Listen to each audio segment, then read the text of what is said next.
despierto con un motivo, caminar junto a ti. He decidido vivir mi vida contigo. Bueno, gracias a Dios por un día más y siempre con la expectativa de que Dios haga nuevas todas las cosas. Todas las cosas Él las haga nuevas. Mientras estábamos adorando, sentí en mi corazón decirles esto. Pensaba en algo así, es como cuando una persona, un atleta, ¿no? Un atleta está trabajando y un día de disciplina en ese atleta es un día en que se fortalece, es un día en que aumenta su resistencia, su capacidad, es un día en que el atleta es todavía mejor, más fuerte, ¿verdad? Porque no es en vano un solo día que el atleta hace ejercicio. Y el apóstol Pablo dice que somos así, ¿verdad? Como los atletas, que nos preparamos para correr una carrera y la corremos para ganarla. ¿No es así? Dice el apóstol Pablo. Bueno, gracias a Dios por la bendición que nos da de tener vida. Gracias por esa oportunidad y con ella nos da la responsabilidad de hacer lo que nos ha encomendado. No despertamos un día solo porque Dios dijo, sigue adelante, vive solamente para consumir los recursos. Despertamos porque hay la esperanza de que podamos alcanzar lo prometido. Y despertamos con el sentido de la responsabilidad de hacer lo que Dios nos ha encomendado, porque si no, entonces el día no habrá valido la pena. Entonces hagamos que valga la pena. Amén. Muy bien, gracias a Dios por eso. Ok, bien. Desde hace 2 meses iniciamos la lectura de los libros que es Primero de Reyes, Segundo de Reyes, y en este mes de junio nos encontramos leyendo Primero de Crónicas. Es un compendio de 6 libros en realidad, desde el Primero de Samuel hasta el Segundo de Crónicas, pero se intercalan en ese compendio todos los profetas, tanto los 5 profetas mayores como los 12 profetas menores, están intercalados en la historia desde Samuel hasta el segundo libro de Crónicas, desde Isaías hasta, gracias, Zacarías. Entonces, todos esos 17 profetas están de alguna manera intercalados en los periodos de los reyes. Y en esos libros encontramos uno de los principales mensajes centrales de esos libros, son precisamente los legados. Y yo quiero agregar esta palabra porque es parte del tema, cognitivos y conductuales. En esos libros podemos ver los legados cognitivos, es decir, los procesos mentales, las formas de pensamiento de los reyes y sus conductas. Y digo legados porque estos se transmiten generacionalmente a sus hijos y en toda la historia de los reyes. En esos conductas, ¿verdad? Conductivas y lo cognitivo, y esos legados hay, por ejemplo, tradiciones, hay costumbres, hay pecados, hay juicios, hay consecuencias que se van repitiendo y se van heredando de una generación a otra. Y eso está escrito en este sagrado libro porque Dios desea que conozcamos esto que sucede en el ser humano, en el interactuar del ser humano y Dios. Y el papel que juega Dios con el ser humano, independientemente del ser humano que tenga un cargo público o no, por ejemplo, los reyes, que tenían un cargo público, una responsabilidad jurídica, ¿verdad? Entonces, en ese sentido, de todos modos, eso afectaba a la sociedad entera, a las familias enteras. Y Arqui, repito, esto lo dije en un mensaje anterior, compartió un mensaje muy, además de muy bueno, muy bien hecho, un mensaje muy importante. Nos citó a uno de los reyes y su legado hacia su hijo como rey. Y este legado y esta conducta pues no era correcta, ¿verdad?, de parte del rey, y por consecuencia su hijo y sus legados. Mi esposa Jenny publicó una reflexión que quiero compartirla con ustedes porque tiene mucha relación con lo que estamos leyendo en Reyes, con lo que compartió aquí, con lo que yo les estuve hablando en las reuniones pasadas y encaja a la perfección. Y esta reflexión se llama lealtades familiares. Y ahorita les explico en qué va a encajar. Vamos a leerlo en la pantalla, por favor, como dice ahí el encabezado, lealtades familiares. Y prestemos mucha atención, porque hoy puede haber un cambio en nuestra vida. Y no porque yo esté aquí predicándoles, no, porque venimos en expectativa y Dios puede ayudarnos. De hecho, yo he estado orando por esta palabra también para mi vida, áreas que pudiera haber, situaciones invisibles que no estoy viendo. Entonces yo quiero que el Espíritu Santo pueda revelarlas y cortarlas. Y dice así la reflexión. Abuelas que fallecen en el parto, la nieta es estéril. Abuelo que perdió todo su dinero, el nieto es tacaño y guarda su dinero. Siempre obligados a vivir al extremo, nunca un punto medio. Se puede ser leal inconscientemente, incluso sin conocer la historia ni a la persona.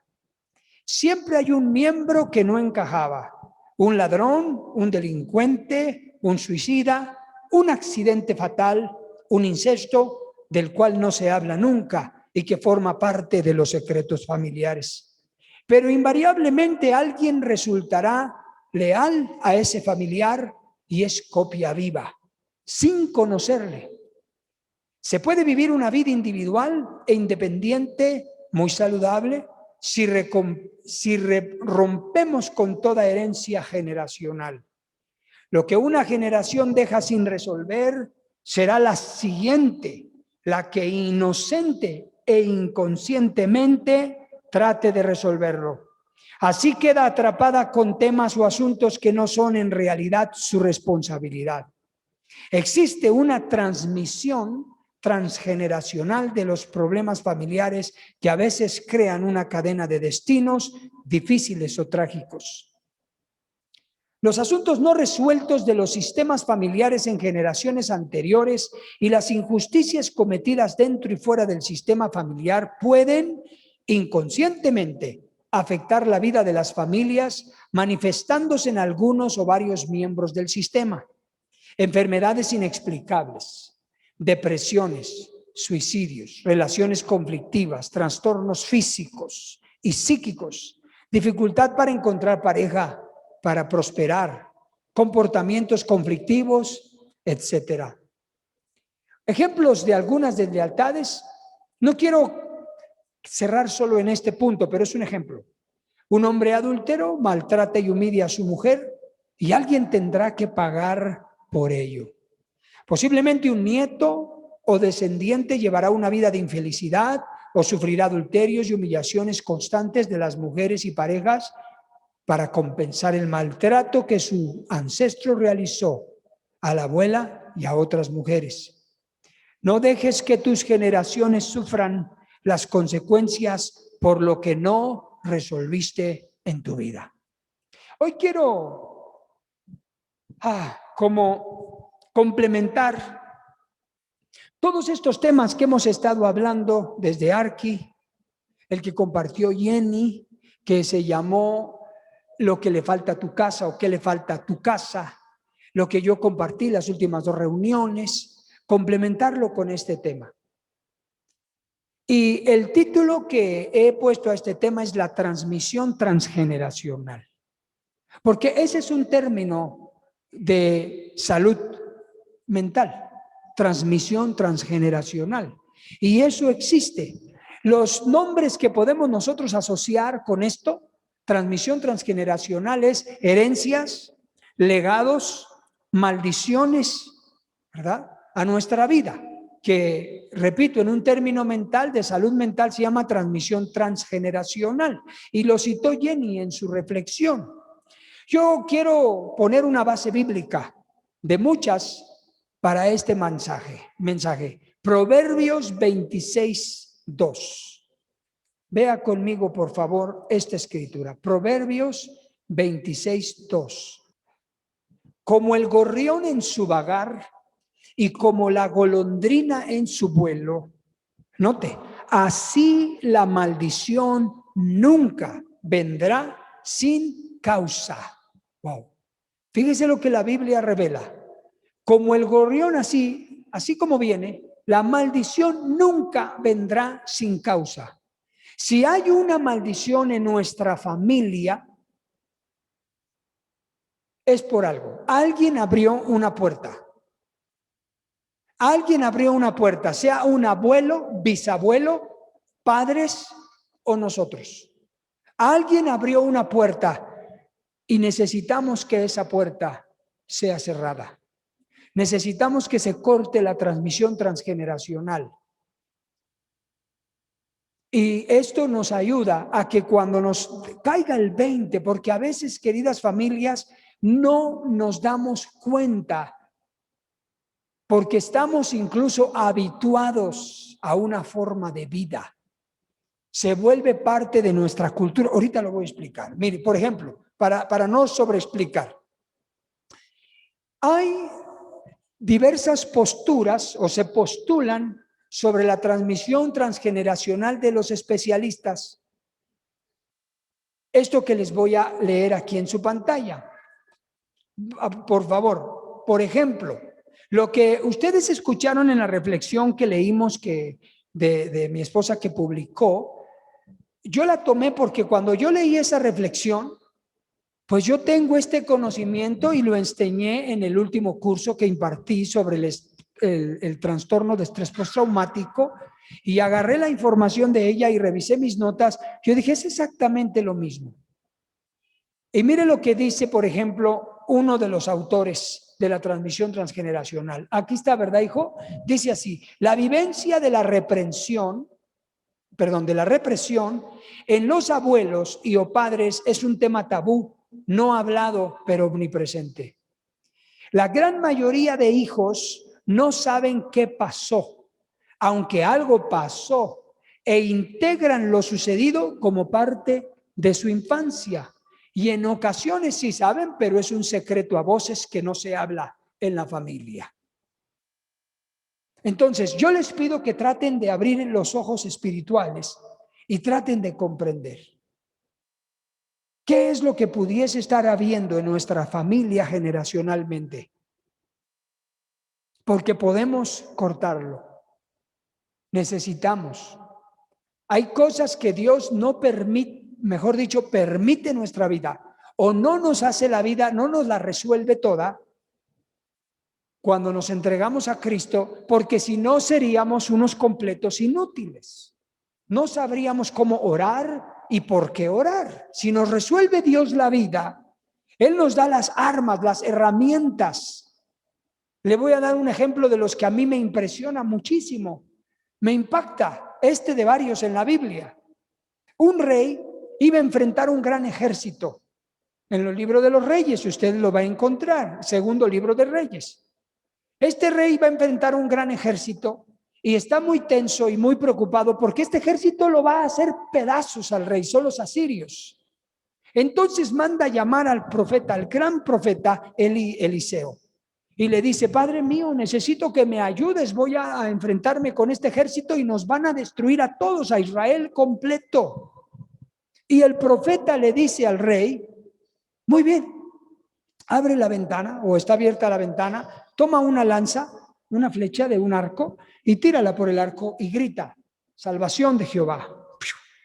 Hazlo. ¿Ya? Agarra la lanza, se lanza, ¡fum!, sale por la ventana, salvación de Jehová. Y luego agarra el arco con las flechas y golpea el suelo con toda tu fuerza. Y el rey agarra el arco, agarra las flechas y golpea el piso 3 veces. Pero Eliseo se molesta porque miró en el rey una actitud entre mezcla de incredulidad y apatía. Como diciendo: ¿cómo voy a resolver un problema militar con un par de flechas y un arco golpeando como loco, disculpen la expresión, el suelo? Yo creo que el rey esperaba que Eliseo orara a Dios y saliera fuego del cielo y algo espectacular. Y Eliseo le dice al rey: por cuanto hiciste eso y no tomaste el arco y las flechas y golpeaste con todas tus fuerzas 5 o 6 veces, solo derrotarás la tercera parte de ese ejército. Nada más. Y la Biblia dice que sí, salió a la guerra el rey y derrotó a todos ellos en esa batalla, pero no en las siguientes batallas. ¿Qué pasa con nosotros? Creemos en Cristo, creemos en su sangre, creemos en su palabra, oramos, incluso ayunamos, hacemos guerra espiritual, pero puede haber un área en nuestra vida apática, incrédula, ciega, que no hacemos como debemos hacer, y en nuestra vida seremos salvos, pero no significa que hayamos derrotado a todos nuestros enemigos espirituales o no hayamos roto con las maldiciones transgeneracionales. Entonces necesitamos, queridas familias, en la vida espiritual, déjeme decírselo de esta manera: quítese su título, quítese su grado, posgrado, quítese su apellido. Se lo digo con amor y respeto, incluyéndome a mí. Quítese sus conocimientos, quítese toda la vestidura que crea tener, quítese su cartera, quítese sus palancas y desnudo delante de Dios, actuemos como lo que somos delante de sus ojos, seres humanos que dependemos de Él, al 1000%. Porque hasta para orar tenemos que ser humildes cuando oramos, porque lo necesitamos. Lo digo con respeto, porque estoy hablando del rey, ¿verdad? Como ejemplo. El otro hombre, Naamán, un general del ejército, también sirio, un generalazo poderoso, dice la Biblia, invencible, pero lleno de lepra. Tenía lepra en su vida. Y por una judía que se encontraba esclava en la casa del rey, de su rey, escuchó el rey, su esposa: oiga, el general, el rey lo ama mucho, ¿verdad? A este general. Sí, quiere mucho a este general porque le ha dado grandes victorias. Pues sé que está enfermo, ¿verdad? De lepra. Sí, está muy malo de lepra. Pues allá hay un gran hombre de Dios que puede orar y este hombre sana. Y la esposa le dice al rey, y el rey, que lo amaba mucho, le dice: ven, Naamán, quiero que vayas con el rey de Israel y te presentes hacia ese profeta y le lleves regalos y presentes. Toma, le dio de su tesoro oro y todo lo que necesitó. Ve con él. Y aunque en ese tiempo eran superiores ellos, ¿no? Militarmente. Vas a ir con él, te vas a humillar y que ore por ti, te sane. Pues sale Naamán con su guardia y llega a la casa del rey. El rey estaba equivocado porque el rey no iba a poder orar por él. Lo mandaron con el profeta Eliseo. Y Eliseo lo ve en la puerta. ¿Quién es este que viene? Es Naamán, el gran general. Ah, ¿qué quiere? Está malo de lepra. Está bien, dile. Fíjese, un mensajero le mandó Eliseo, su sirviente. Ah, ¿qué? Está bien. O sea, me encanta también Eliseo porque no se dobla tan fácil contra cualquier persona de nivel. Él sabía quién era, un simple siervo de Dios. Eso era todo lo que él era, con la unción de él. Bien, dile por favor que se vaya y que se lave en el río Jordán 7 veces, que se sumerja 7 veces y ya quedará limpio. No lo recibió. Pero se ofendió Naamán. No, pues ¿cómo? Hombre, ¿cómo? ¿No me recibió el profeta? ¿Quién se cree este que es? ¿Cómo que no me recibe y me manda a su criado? ¿Sí me explico? Y dice: no me iré. Además el río Jordán es sucio. Hay mejores ríos en Egipto, ¿no? Hay mejores ríos. Y le dicen sus siervos, muy inteligentes también: mi señor, por favor, hazle caso al profeta. Mira, no te recibió. Te sientes descortés, ¿verdad? ¿Cómo se puede decir eso? Te sientes, en fin, mal, ¿no? Pero el último de los casos, ¿a qué veniste? A ser sanado, ¿no? Si te hubiera pedido algo muy pesado, muy grande, ¿no lo habrías hecho? Y pusieron a pensar a Naamán. Y dijo, pues sí, ¿verdad? Olvídate ya del protocolo y de tú quién eres. Lo que quieres es ser sano, ¿no? Entonces sé humilde y vete a sumergir al río. Pues Naamán, con todo y su gloria, con todo y que era Naamán, pues sí está bien. Con humildad se fue y se sumergió en el río 7 veces y dice la Biblia que su piel se volvió como la de un bebé. Imagínate, yo creo que le envidiamos todos. Blanquita, suavecita. Yo creo que hasta olía a bebé, ¿no? ¿Y sabes qué dijo Naamán? Naamán se convierte, en este caso se convierte a Dios, a Jehová, pensémoslo así, al cristiano, a Cristo, y le dice a Eliseo, no hay un Dios verdadero como el Dios de Israel. Yo lo adoraré de aquí en adelante el resto de mi vida. Y una cosa te pido, por favor, Eliseo, ora por mí, porque no pienso adorar a nadie más que a él, pero a veces tendré que inclinarme junto con mi rey ante algún Dios que él adora, pero mi corazón no se inclinará, solo porque voy con mi rey. ¿Ve qué inteligencia? Me increíble. Y Eliseo le dice, ven, pasa, eso no lo tomará en cuenta el Señor. Entonces, hermanos, las transmisiones transgeneracionales, es importante que nosotros podamos estar dispuestos y disponibles para que Dios pueda hoy, este día, traernos un complemento de revelación que nos haga falta. Mire lo que dice, por ejemplo, esta situación.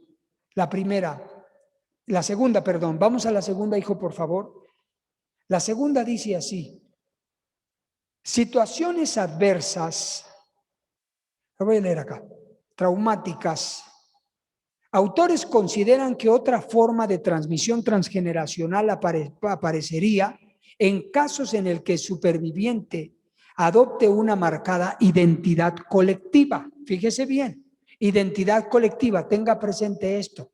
En el otro era un tabú, un silencio o ignorancia.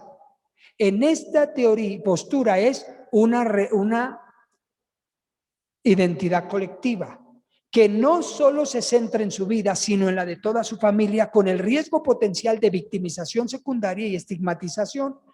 Por ello, este tipo de narrativas pueden transmitirse transgeneracionalmente y pueden llevar a una asunción positiva o negativa del rol en los hijos o nietos de los supervivientes.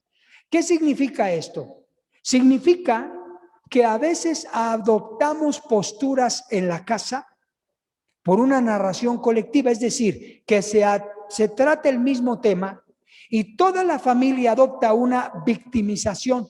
Se sienten víctimas de otras familias o de otras personas o de la sociedad o de grupos o de políticos o de situaciones. Me explico, toda la familia.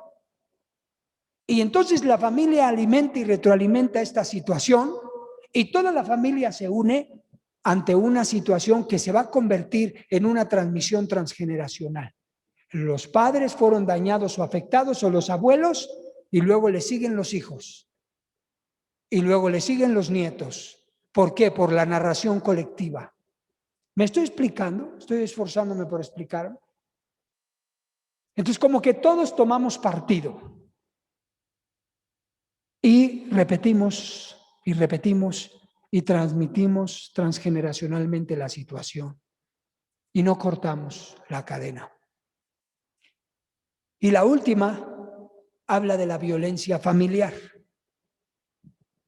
Y vamos a pasarlo hasta que, lo voy a leer ahí porque aquí lo tengo tal vez más grande. A ver, ¿hasta qué punto los hijos de padres violentos o abusadores perpetúan el mismo modelo en sus hijos?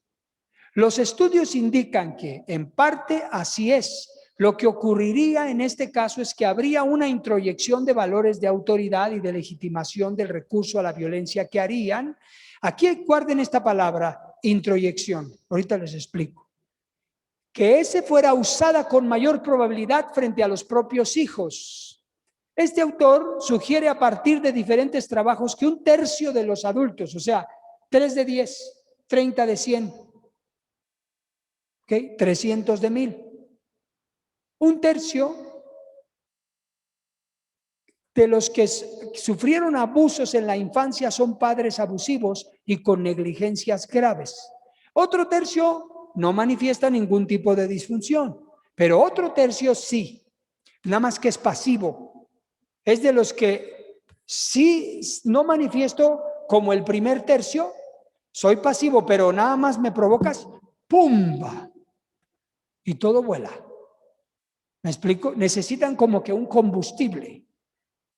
Entonces, de 3/3, 3, estamos hablando que las 2/3 partes, es decir, 6 de 10, tienen problemas de transmisión transgeneracional de la violencia familiar.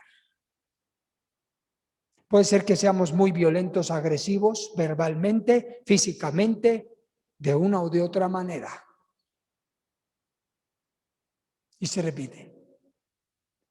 Recuerdo el caso, lo he contado esto quizá en alguna ocasión, no sé si aquí, pero en un curso sí. Un niño de, creo, 8 años, le estaba pegando a su hermanita de 5 años, aquí, en esta ciudad.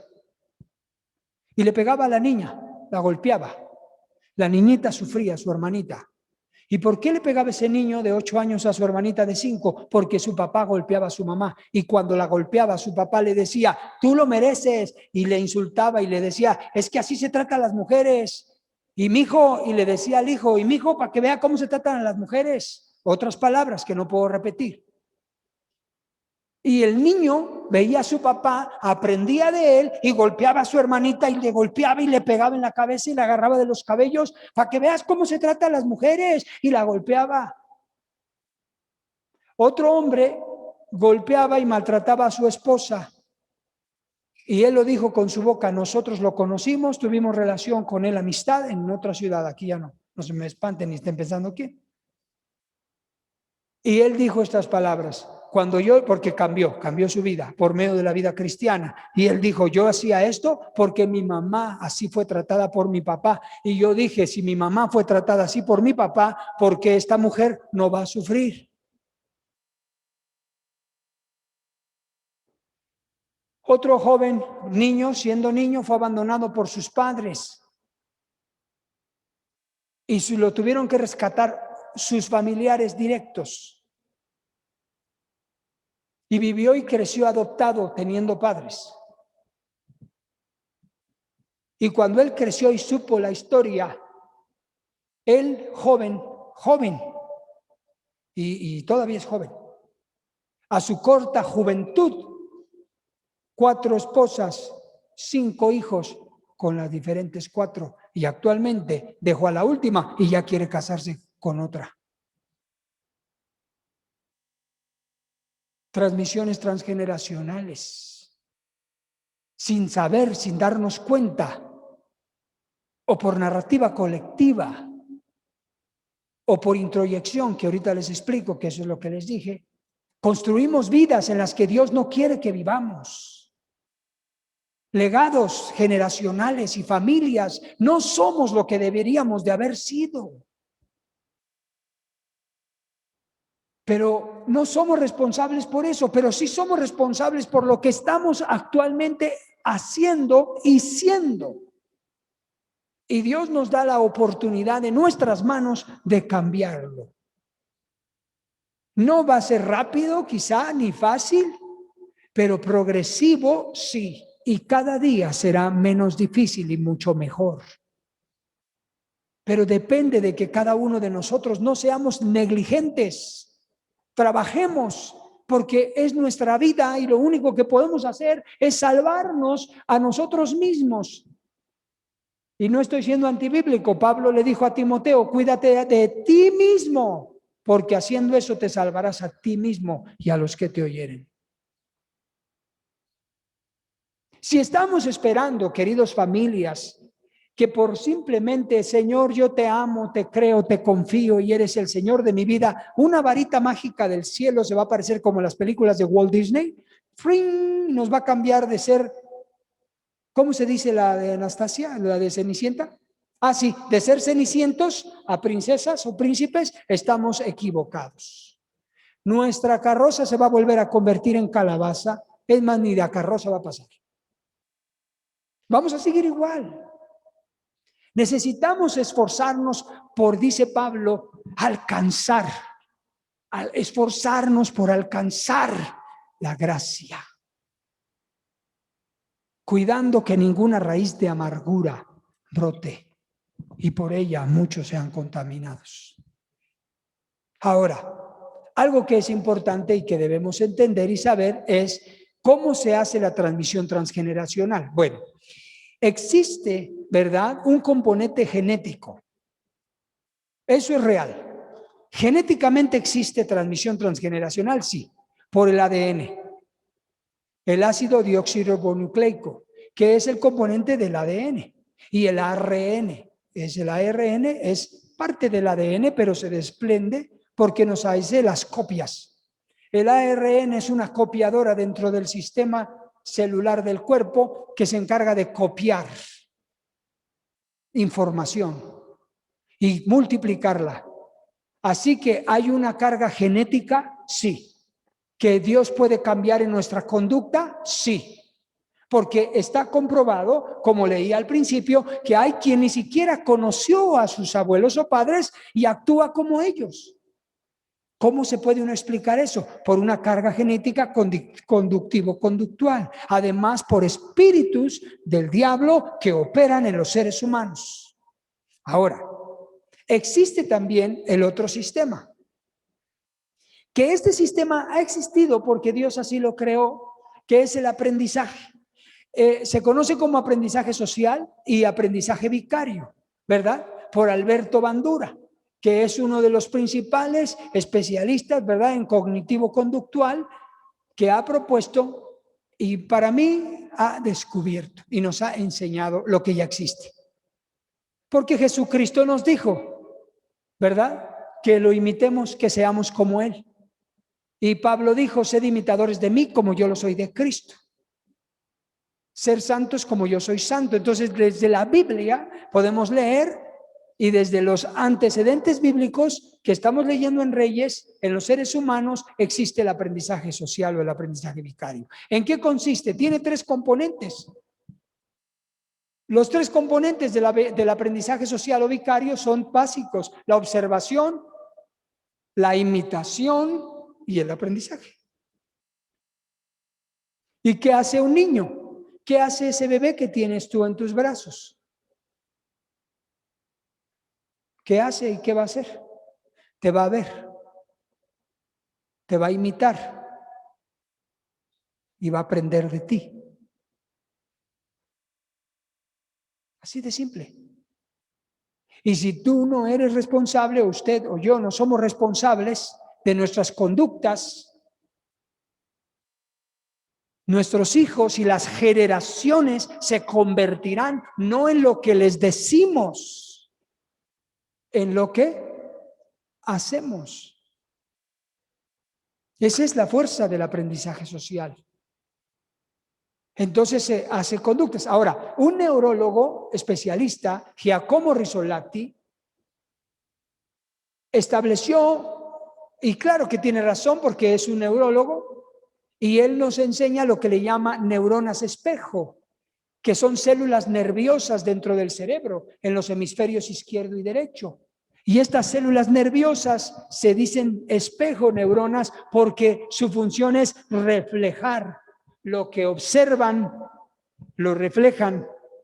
Y en ellas se da la imitación y la conducta en el hombre, así como también la conducta de empatía que podemos tener nosotros.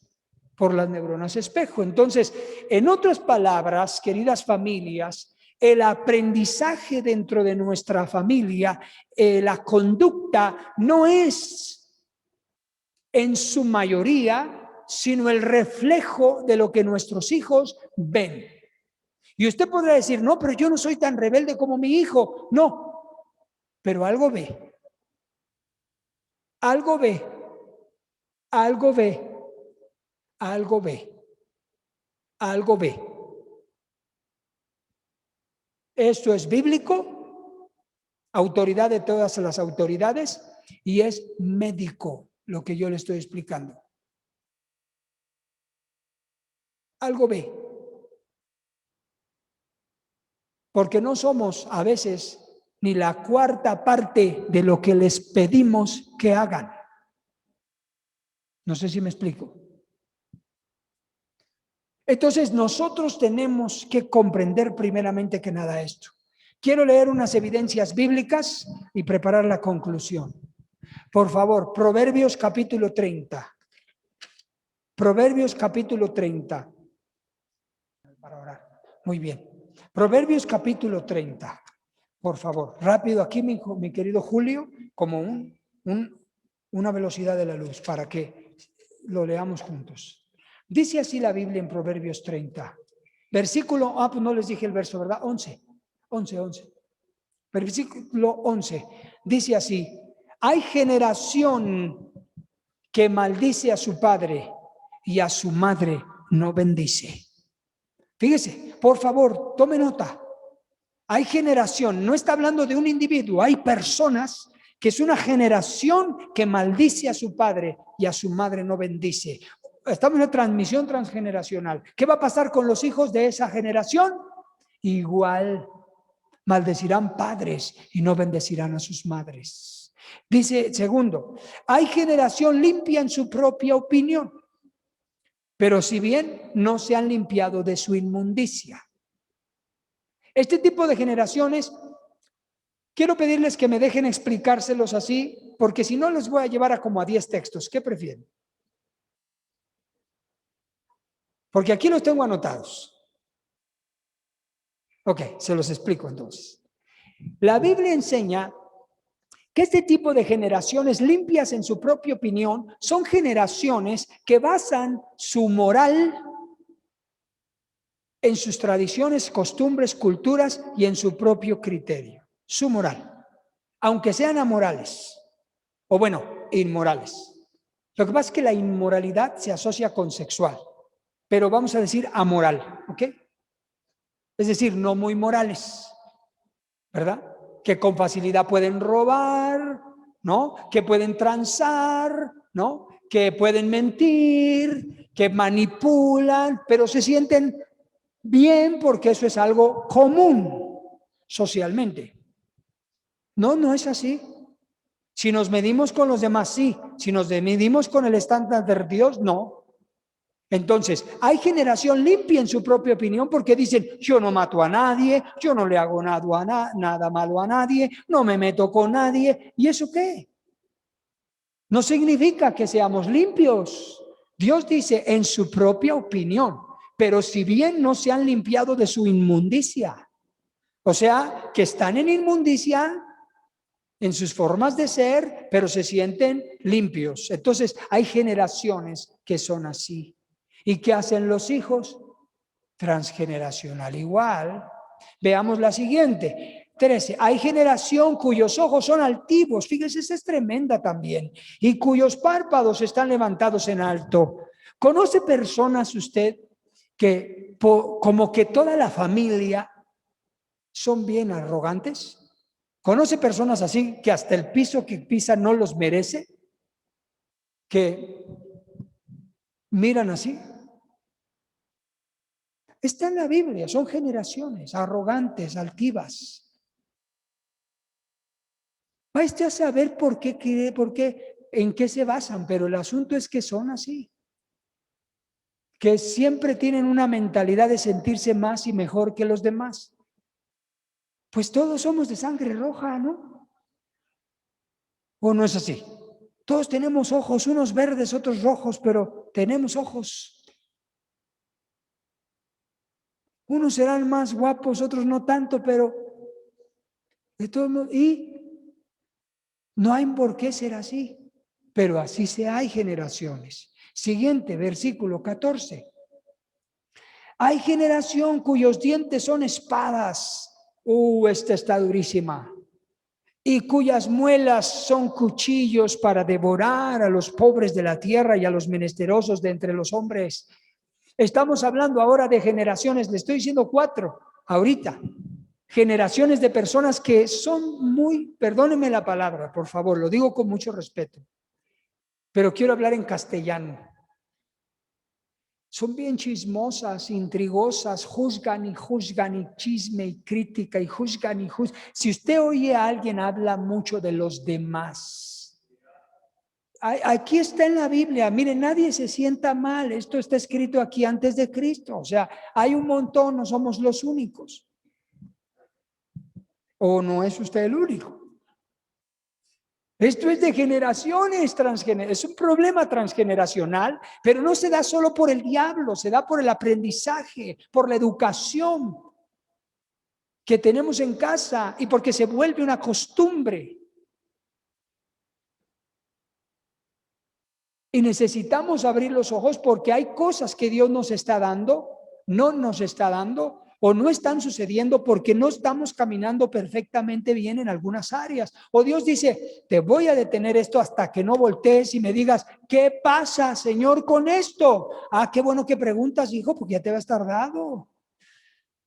Pasa esto. Ay, Señor, qué bárbaro. Yo creí que estaba bien. Pues no, mijito.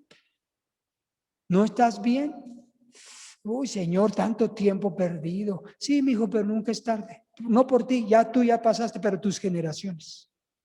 Tus generaciones. Ay, sí, Señor, me hubiera gustado disfrutar los beneficios, pero por lo menos mis generaciones. Por ellas, por esas generaciones nos tenemos que dar cuenta y por esas generaciones tenemos que trabajar y, como decía la reflexión de Jenny, resolver nosotros los problemas que no tenemos que dejarles. Y Salmo 78, 8.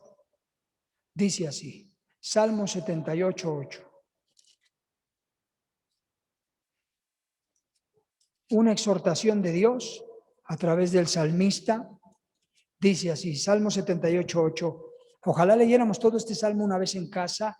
Dice, y no sean como sus padres, generación, nótese, no, se ve aquí la transmisión transgeneracional, generación contumaz y rebelde, generación que no dispuso su corazón y no fue fiel para con Dios en su espíritu. Generaciones de seres humanos contumaces y rebeldes. Generaciones de personas que no son fieles con Dios. Y Dios le dice a sus hijos, no sean como sus padres, corten la transmisión transgeneracional. Y para eso estamos acá y conociendo su palabra. Y por último, Segundo de Reyes 17. Ahora que estamos leyendo Reyes, mire lo que dice aquí. Esto es tremendo. Cuando yo lo leía y meditaba en esta escritura, todas estas, pero wow, qué tremendo. Solo una pausa. Segundo de Reyes 17, hijo, verso 33 y 34. ¿Ok? Prepáralos ahí. Luego te vas a saltar al 40 y 41. Pero antes de ponerlo, espérate tantito, por favor. Estamos leyendo, si se fija, Segundo de Reyes. Quiere decir que ya pasó Primero de Samuel, ya pasó Segundo de Samuel, ya pasó Primero de Reyes, ya pasó Segundo de Reyes y capítulo 17. Quiere decir que hay un montón de reyes antes. Y que eso quiere decir que hay padres, hijos y de padres y de padres y de hijos y de padres. ¿Estamos? Generaciones. Cuando leamos este versículo estamos ya metiendo varias generaciones. Y miren lo que dice aquí la Biblia en verso 33. Temían a Jehová. Estamos hablando de creyentes.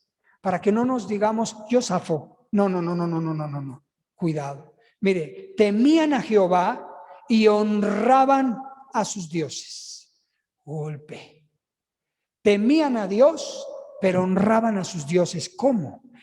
Según la costumbre de las naciones de donde habían sido trasladados.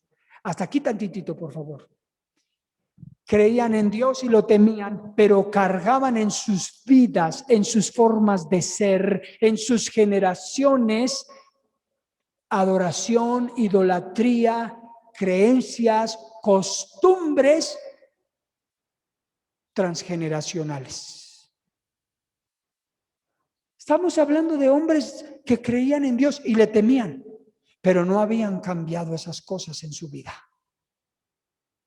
No habían cambiado. Todavía practicaban costumbres transgeneracionales que ofendían a Dios. Porque mire lo que dice, verso 34, hasta hoy hacen como antes. Y mire cómo lo toma Dios. Ni temen a Jehová, ni guardan sus estatutos, ni sus ordenanzas, ni hacen según la ley y los mandamientos que prescribió Jehová a los hijos de Jacob, el cual puso el nombre de Israel. ¿Hasta dónde se trasladó Dios? A los hijos de Jacob. Aquí todavía no pintaba ni Saúl, ni David, ni Salomón, ni ninguno de los reyes. Estamos hablando cuando solo era Jacob y sus 12 hijitos, ahí, hasta ese tiempo. Dice, desde ahí hasta acá, todavía tienen sus costumbres, tradiciones, y dicen que temen a Dios, pues Dios les dice a través del profeta, pues ni le temen ni le obedecen. Porque a Dios o se le honra o no, o se le teme o no. Dios no es una imagen, hermanos. Dios no es un ídolo al que se le puede pedir y pedir y pedir y pedir, y hazme el milagrito y hazme el milagrito. Dios es digno de temor, es de obedecerlo, es de humillarnos, es de decirle, Señor, estoy como estoy por mi culpa y perdóname y me arrepiento y dime qué hago para que salga de este hoyo. Es lo que tenemos que ir a decirle. No que vamos con Dios, mira Señor, tú sabes que yo soy y el que soy, ¿verdad? Y no hay como yo y fulano tiene la culpa y sultana tiene la culpa y por su culpa y por su culpa y por su gran culpa, por eso estoy así, Dios, hazme. ¿Cómo? Dios dice que cierra sus oídos a la oración del necio. A lo mejor sí, otros tienen culpas, pero ese ya será asunto de Dios. Yo voy a ir a Él con lo mío. Y Señor, perdóname. Y ayúdame. Y cámbiame. ¿Y qué pasa con mi vida? Que no puedo resolver esto en mi vida. Ayúdame, Señor. Yo se los comparto, queridas familias, con toda mi alma, hasta con ansiedad, porque yo quiero que eso pase en mi vida y en la vida de ustedes. Porque siempre he creído desde que vine a esta ciudad que la gente tiene que conocer un evangelio vivo y poderoso, no religioso. Un evangelio que cambia la vida de un ser humano para nunca volver a ser el mismo. Y nos lleva de victoria en poder. Y cuando hay batallas, las vivimos, las sufrimos, pero las vencemos y salimos victoriosos. Y verso 40 y 41 concluimos. Dice así. Ahí mismo en el capítulo 17, hijo, 40 y 41 dice, pero ellos no escucharon antes, hicieron según su costumbre antigua, así temieron a Jehová aquellas gentes y al mismo tiempo sirvieron a sus ídolos y también sus hijos y sus nietos, según como hicieron sus padres, así hacen hasta hoy. Dios nos libre. Transmisión transgeneracional, lealtades familiares. Con su gracia, hasta 1000 generaciones, tu familia y tus hijos y los hijos de tus hijos, que te cubra con su gracia, hasta 1000 generaciones.